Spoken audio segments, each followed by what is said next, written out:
Today on CityCast Denver. Happy Halloween weekend. To celebrate, we've got Denver's clerk and recorder Paul López on the show to share a spooky ghost story with just the right dose of city history. And to remind you that, there's an election next week, remember?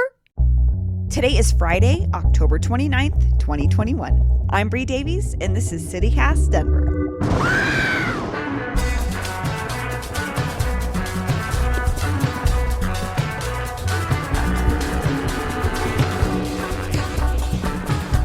Well, Clerk Paul López, I know you because you handle elections and other things in the city like issuing marriage licenses, but your office also deals with records. What kind of records? Well, I mean, it depends. Like we have the Beatles, the Rolling Stones. Oh, so you're a record store. Yeah, man. Wax tracks. No, I'm just kidding. I always lead in with that terrible joke. It's a dad joke, and I can say it because I am a dad. But those records that we have are marriage licenses. They're military release papers. They are deeds of trust on property, history on property, anything that's really recorded with us. Your office really holds on to the story of the city, and that's kind of why I wanted to talk to you. Just in time for Halloween, your office recently posted a historical record on Facebook that included a ghost story about Denver that I'd actually never heard before. You set it up as a trivia question, and so the ghost story that you're about to tell us takes place in one of these four buildings, the Brown Palace, the Patterson Inn, the Oxford Hotel, or the 11th Avenue Hostel.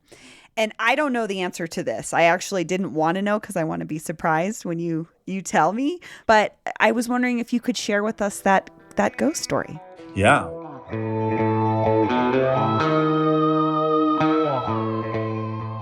This building is Denver's oldest surviving hotel. It was constructed between 1890 and 1891 by brewer owner turned investor Adolf Zane.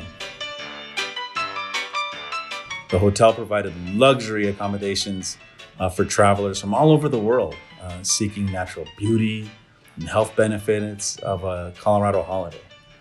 So within just a few years, the building became one of the most iconic in Denver.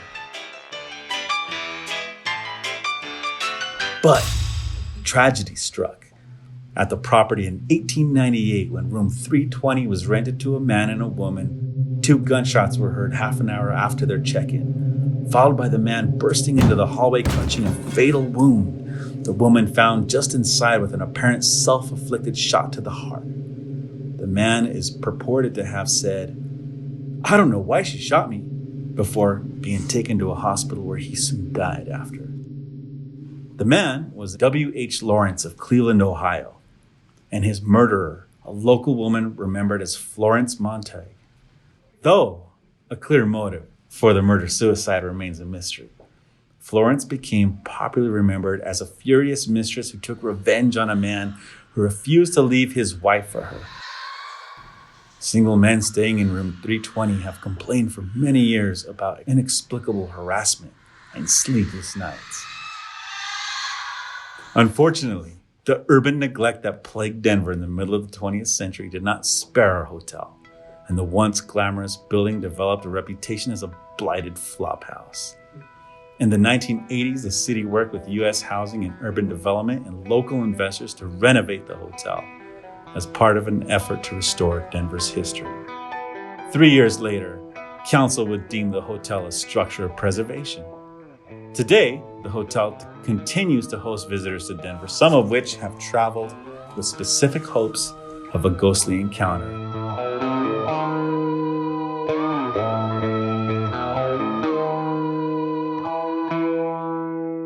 Can you guess which building we've described?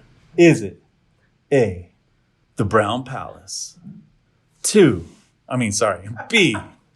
the Patterson Inn, C, the Oxford Hotel, or D, the 11th Avenue Hostel?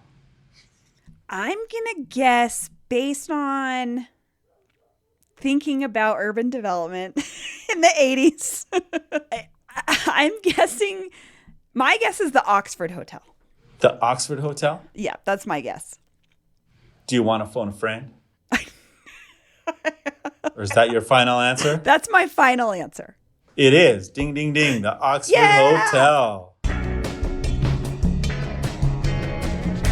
So, Clerk López, also, it happens to be election season, which could be equally spooky if we acknowledge that less than 10% of Colorado voters have turned in their ballot so far.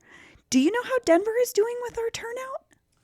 Denver is still a little low right now, and what I would like, and I'm so glad that you brought this up. It is a coordinated election. We're not electing the governor, we're not electing the senator or the U.S. president.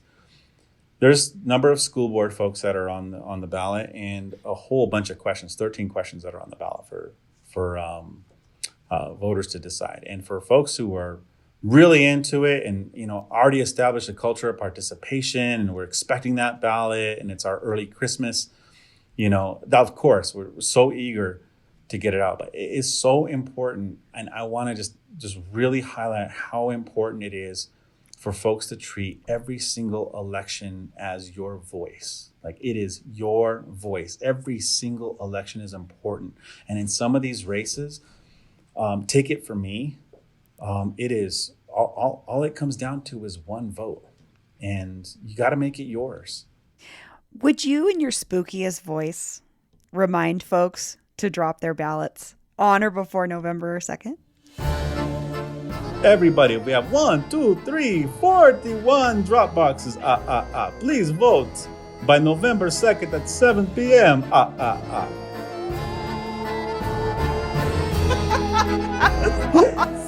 Clerk López, thank you so much That's for my being count, here. Dracula, because, we're totally into counting all votes and counting all ballots.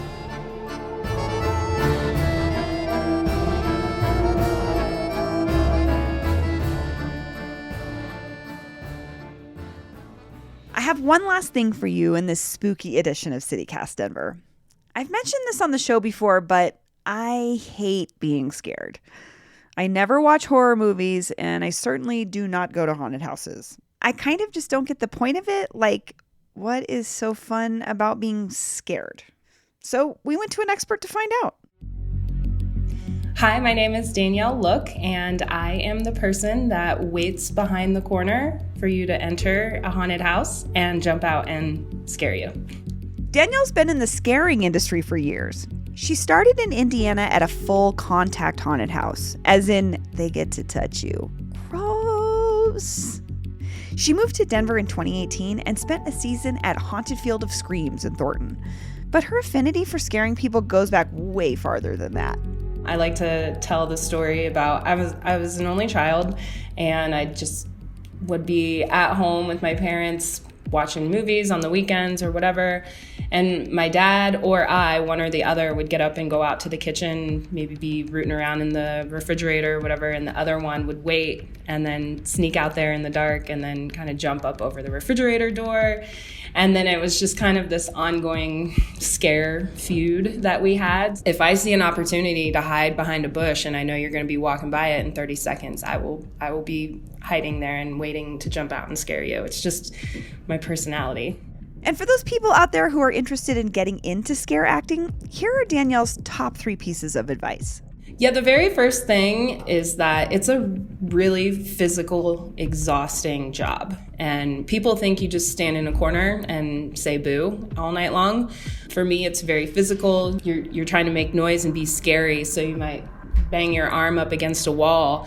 And then the next day you wake up and you have this giant bruise on your arm because you've been hitting the same wall in the same spot all night long. The second one is being willing to adapt. So I call that optimizing the scare. Always kind of being willing to change what you're doing and see if it works better, if you get a better reaction. The cool thing about it is you're doing a 60-second performance every 60 seconds. And so you can try something and then you can immediately try something else and see if it works. So you have all this time and all this opportunity to continuously be optimizing the scare. And the third thing that I always like to talk about is my approach, my methodology, which is what I call the 3 scare approach. So if you only get one prize out of your group, you're wasting opportunity. And so I think the best approach is to get the jump scare first. And then the second scare of the group is what I call you go in for the person who's in the middle of the group, because that's usually where the scaredy cats are. They're not going to lead or bring up the rear on the group. So you find the one in the middle who's the most scared, and you start to go in for more of a creepy scare.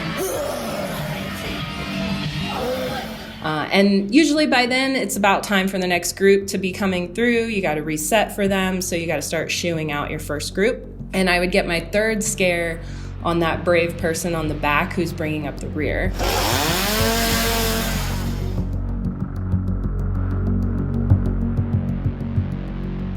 Oh, and if you don't have plans yet for Halloween weekend, here's Danielle's recommendation.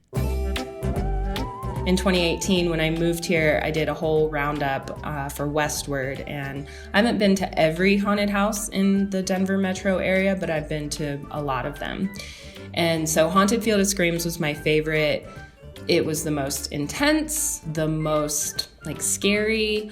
After them, I would say Anderson Farms. Some of the people who are working at Anderson Farms right now are very well known and highly regarded in the industry. I'm sure it's a fun time, but I'll be at home dressing up my baby as Joe Dirt instead.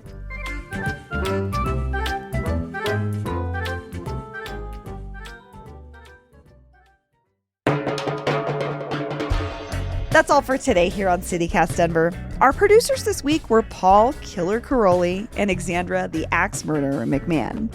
Peyton Ghostly Garcia writes our newsletter, and our music is by Los Mocochetes with additional mixing by Tyler Lindgren. If you haven't already, subscribe and rate 5 stars wherever you get your podcasts.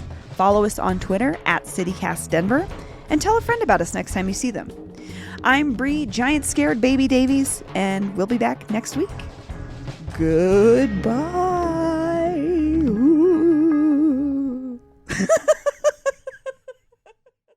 Dang. We need a clip of Joe Dirt just being like, dang. Dang.